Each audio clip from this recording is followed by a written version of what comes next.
কেমন আছো বন্ধুরা? শীতকালীন বাগানের আপডেট দিতে আজ অনেক দিন বাদে আবার এসেছি।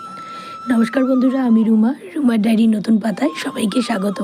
প্রথমে যে গাছগুলো দেখলো এগুলো শীতকালীন প্রধান ধনেপাতা, যদি এখন সারা বছরই পাওয়া যায়। এরপর আছে পালং শাক। বীজগুলি বসাতে এবার একটু দেরি হয়েছে।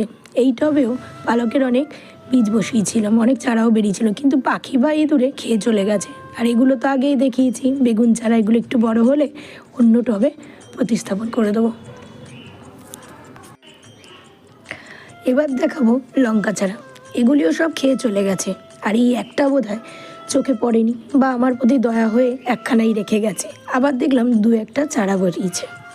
এবছর আর সেরমভাবে কোনো ফুলের গাছ বসাইনি শীতকালীন। আর এইটি হলো আমার সব থেকে প্রিয় গাছ, মাধবীলতা। পাতা ঝরার মরশুমে সব পাতাগুলি ঝরিয়ে আবার কি সুন্দর নতুন পাতা গজাতে শুরু করেছে দেখুন।